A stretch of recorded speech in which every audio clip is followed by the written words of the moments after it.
Welcome back to the channel, Guardians. Today we're making an ability spam build for your hunter. So yes, that means we're picking Prismatic for our subclass. And what I like about this build is all of your abilities are weaponized. Now, there is some wiggle room when it comes to your aspects, but as far as your exotic armor piece, this build actually works completely fine without one. And the idea behind this build is it's going to be really easy to use. There's going to be a lot of things proccing as far as buffs and debuffs, but you should have no problem bringing this into Mythic and GM content, as well as slaying out at the lower power deltas. So if any of this sounds good to you, consider joining the channel and let's get started. First up, let's talk about our supers. I would take either the Stasis, the Strand, or the Void, and that's because one of our fragments here Facet of Purpose. So when we create an Orb of Power and we pick it up, it's either going to give us Frost Armor, Woven Mail, or Overshield, depending on what our super is. And those three that I listed are going to help out with our survivability for the higher end content. Now next up, I would lock in the Threaded Spike as our powered melee, and this is because of that Sever effect. So enemies we hit this with will have their outgoing damage reduced, again adding to that survivability. And Threaded Spike is just really good. So we're going to skip over the grenade because there's some flexibility with that, and we're going to talk about the Ascension aspect. So I would lock this one in as well because this is going to weaponize our class action, our dodge. So not only is this going to do a small bit of AoE damage, but it's also going to make us amplified and make our targets jolted. And what I really like with this is the amplified effect, because Bungie did buff this, so if you're amplified, you are harder to hit by your enemies. And getting that increased movement speed after a short time of sprinting feels really good to like zip around activities. All right, now when it comes to your second aspect here, if you're doing high-end content, usually that delta of like -40 and above, Threaded Spectre here, creating a clone that's going to make the enemies target your clone instead of you. This is a nice bit of survivability. Same goes for Stylish Executioner here, except you'll go invisible after killing any enemy that has an elemental debuff. So these two I would go between, again, if you're doing harder content. Now, if you're doing content under that difficulty, taking something like Gunpowder Gamble and then pairing that with the Swarm Grenade here is really powerful. You're going to be getting your improvised Solar Grenade up all the time. So that's why we skipped over the grenade here, because Grapple Grenade, really good for getting around, but in high-end content, when you're zipping around the map, you may not want to get close to some enemies, or it can put you in a bad position, but it also can get you out of a bad situation. So that's why your grenade here, kind of up to you, but I would go with either the Grapple Grenade here or the Swarm Grenade, depending on your activity. And really quickly, just going back to your aspect, again, if you're going for a higher difficulty content, maybe try the Threaded Spectre or the Stylish Executioner if it's going to be really hard and dangerous. But if you're just trying to slay out, then Gunpowder Gamble here is just it's really good right now. Now, moving on to our fragments here, we already mentioned Facet of Purpose here. The other fragments we're going with Facet of Balance. We're also going with Facet of Hope, and then we're going with Facet of Protection.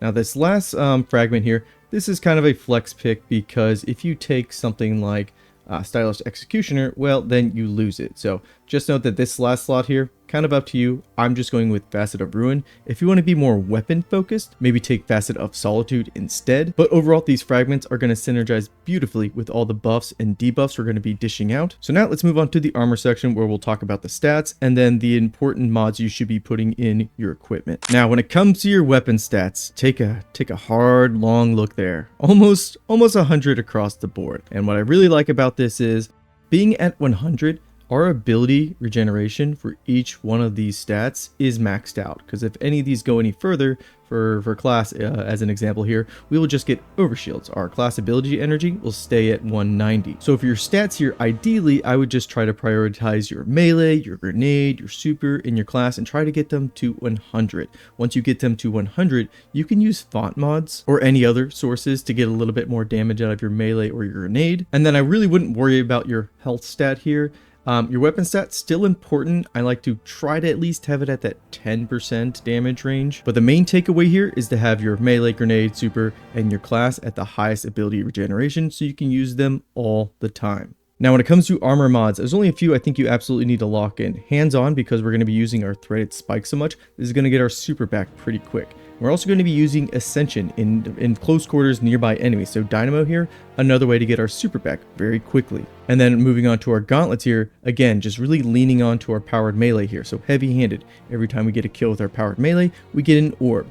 And then we're also using Focusing Strike and impact induction. So when we hit a target with, again, our threaded spike, our class ability is being recharged faster, and so are our grenades. And the reason why we can rely on our melee so much here is because every time we use Ascension, because we have our melee above that 70 threshold, it's going to come back immediately, meaning we can essentially spam our melee all the time. Now let's quickly go over some class exotics here, and the reason why I said that the exotic armor here, it isn't required to make this build work, is because these class items here, these exotics, the perks you get on them are random. So I wouldn't want to make a build that requires a certain combination, because depending on your RNG, that could be a long time. But I will point out some of the good ones I have here. I have one with Spirit of Caliban and Spirit of the Coyote. This is going to give ignitions to our threaded spike, and then we're going to be able to use our class ability to always be amplified and do that AoE damage. And when I was testing this out in the firing range, I don't know, this was just really satisfying to see.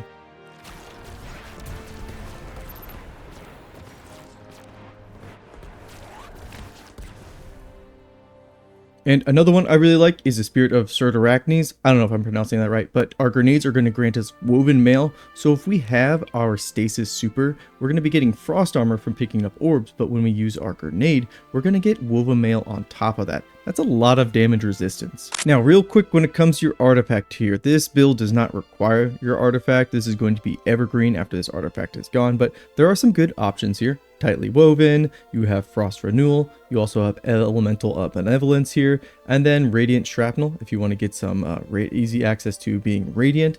Shield Crush, this is also pretty good with all the Woven Mail and Frost Armor that we can potentially get. But again, this artifact here, it's just kind of the cherry on top to a build that already feels really good. Now, when it comes to your weapons here, I would just use stuff that slays out. Obviously, weapons that have some sort of elemental effect with them, like Incandescent, is going to synergize beautifully with all the prismatic effects we have going on. But there's not a specific set of weapons that I think is locked in with this build. It's just kind of pick the best stuff you have that you're most comfortable with. Now, how does this build overall come together? Well, you should be opening up most fights, most encounters with your powered melee, in this case, your threaded spike. Now, if you catch your returning threaded spike, that's great. If not, you can just use Ascension to do, again, that jolted effect, make yourself amplified, and do that AoE damage all in one. And that's going to give you your powered melee back immediately.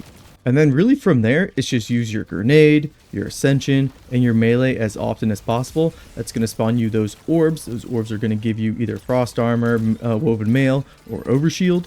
And if things are getting too heated, don't forget to rely on Stylish Executioner and really take your time in invisibility to recover.